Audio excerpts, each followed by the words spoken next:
I was 15 when this happened, and we had only been living in our new neighborhood for about 2 months. My parents bought an old 2-story brick house near the end of a dead-end street. The houses all looked similar, with small front lawns and driveways that could barely fit 2 cars. Most of the people living there seemed older. A lot were retirees, and some were parents with younger kids. My parents liked the area because the schools were good, and it was supposed to be safer than where we used to live. It was a Saturday in October of the year 2020. My parents had gone out to a dinner party, and I stayed home because I had homework and didn't feel like sitting around with a bunch of adults.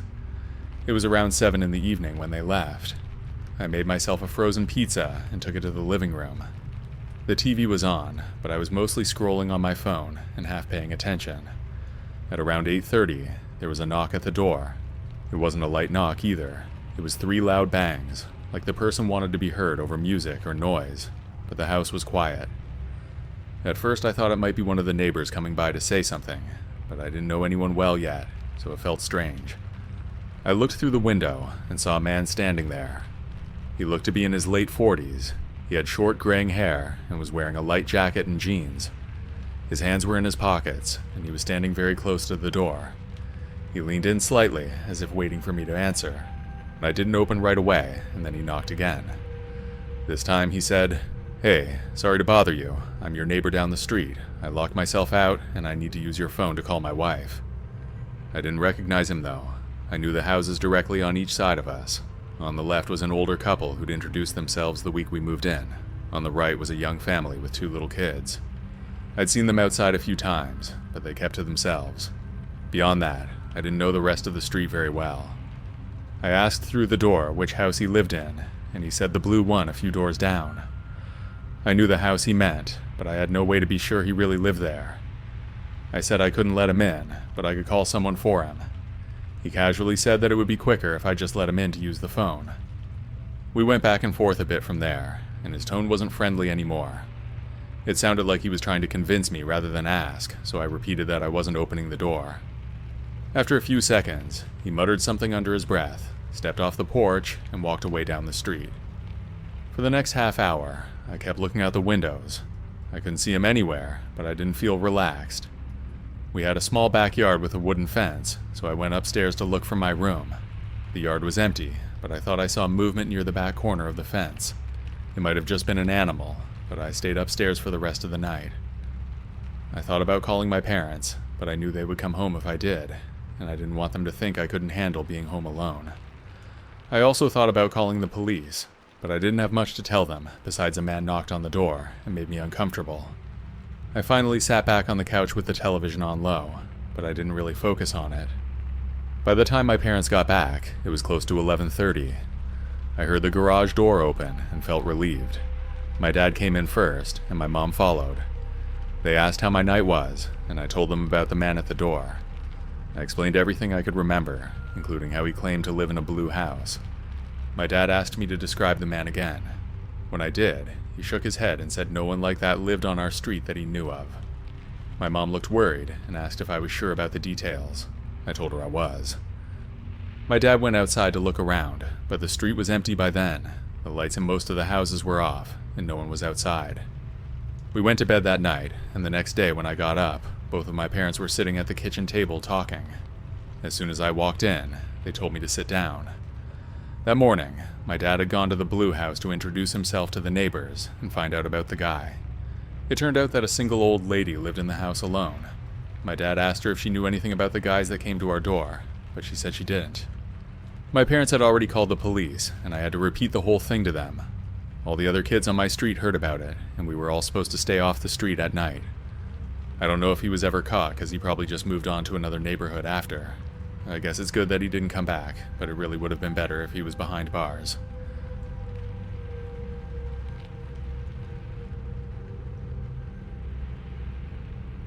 It was a Thursday night in late September, and I was alone in the apartment that I shared with 2 other girls. Both of them had gone home for a long weekend, so it was just me. The place was a 2-bedroom unit in a student complex near campus. The building was tan brick, with concrete stairwells and thin walls that made it kind of annoying to have neighbors. Most of the building was students, so there was a lot of partying. It almost had the vibe of a dorm, especially on weekends. My bedroom faced the parking lot, while the living room and kitchen looked out toward a small strip of trees that separated our building from the next row of apartments. I'd finished my last class of the day at around 4, and after a quick trip to the library, I went straight home. I made some pasta, watched an episode of a show on my laptop, and stretched out on the couch with a blanket. The apartment felt too quiet with my roommates gone, but I didn't mind at first. I'd been looking forward to a few nights of having the place to myself. I left the blinds in the living room open, even though the outside lights were bright. At around 8, I turned off the TV and started reading a book for class. It had been raining earlier, so the air outside was damp, and the sound of passing cars on the wet pavement was loud. Not long after I started reading, I heard a knock at the door. I thought maybe it was a neighbor or someone delivering a package for one of my roommates, although it was kind of late for that. When I opened the blinds beside the door, I saw a man standing there with 3 large brown takeout bags stacked on his arms. He wore a red jacket with a hood and a baseball cap. He looked like he was in his late 20s, with a short beard and a round face. I didn't open the door, but I cracked the window a little and asked what he needed. He said, "Delivery for Emily." That was my name, so I didn't know what to think since I didn't order anything. I told him that, but he didn't go. Then he pulled out his phone and read off my full name, my phone number, and the apartment number. He said it had already been paid for, and all I had to do was open the door to take it. I shook my head and told him again that I hadn't ordered anything. He said maybe a friend had sent me a surprise, and he laughed lightly, as if I was just being difficult. I asked him which restaurant it was from, but he tried to ignore me. I really wanted to know, though, and I kept asking.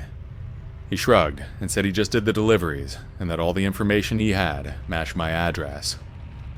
He pushed the bags up against his chest and said again that I just had to open up and take them.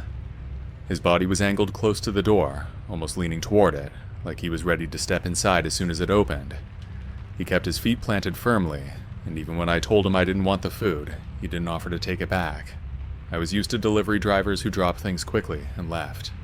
They usually looked impatient, like they had 5 other stops to get to. I asked for the last time what the restaurant was, and he finally told me. Then he held up one of the bags and I could see the name. It was a small place close by that I knew but had never been to before. It wasn't a chain or anything, so I knew it was just the one location. I told him to wait a minute and shut the blinds.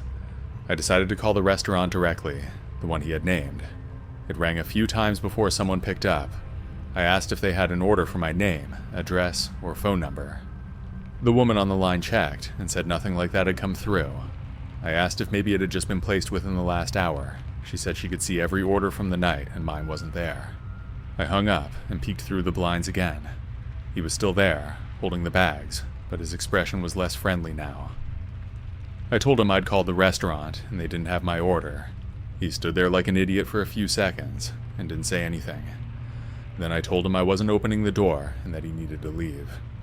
His face changed when I said that. The smile dropped completely, and for the first time, he looked annoyed. He didn't raise his voice, but his tone turned sharper. He said I was being rude, that he was just trying to be nice. I stepped back from the door and said I was calling the police. I don't know if he heard me through the door, but as soon as I pulled my phone out again, I saw him set the bags down on the doormat. Then he turned and walked down the steps quickly. I watched from the window as he crossed the parking lot. He didn't head towards a car or even to the main road. Instead, he cut straight across the lot and into the trees at the back of the complex. I stayed where I was, phone in hand, and called campus security. They connected me to the police, who said they would send a car. I made a report and everything, but it all seemed pretty routine, and I don't think anyone even went looking for the guy. That night I pushed a chair under the doorknob and hoped he wouldn't come back. I hardly slept, and the next day I called my roommates and told them what happened. They were shocked, but glad I hadn't opened the door. For a few weeks after, I kept wondering how he'd gotten my phone number. It wasn't hard to find an address in the student complex, but the number bothered me. The police never figured it out, or if they did, they never told me. They just said it was a good thing I hadn't trusted him, and that people sometimes tried to use deliveries to get into apartments. I still think about that night whenever I hear an unexpected knock at the door.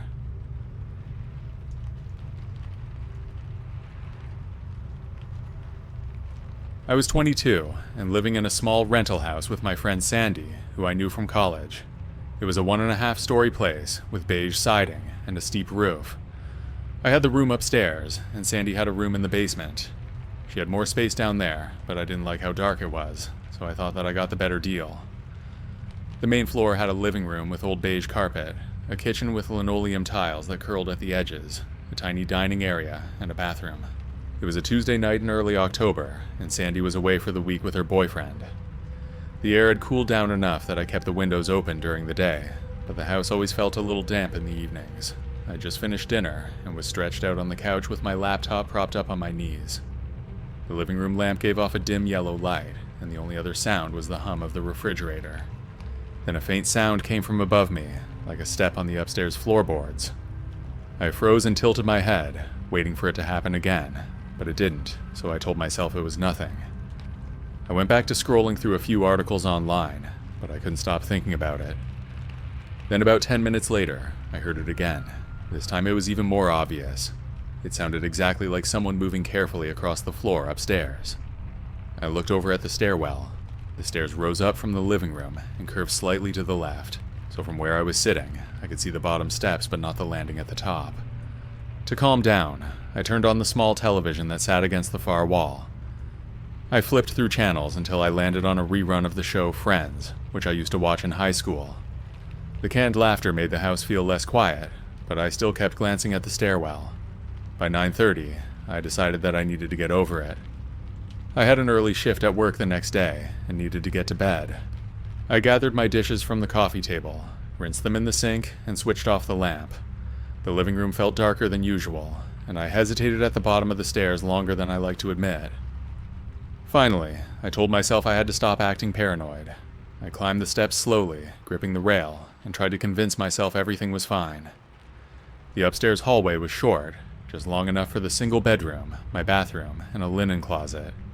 I pushed the door open and paused in the doorway. Something immediately felt off, though I couldn't say why at first. I stepped inside and switched on the lamp by my bed, and that was when I noticed something. There were muddy footprints on the carpet. They started at the far wall, where the window stood half open. The prints were uneven, like someone had climbed in and landed hard. They led directly across the carpet to my closet. I stopped breathing for a second and stared at the open window, and I knew I'd closed it earlier that evening.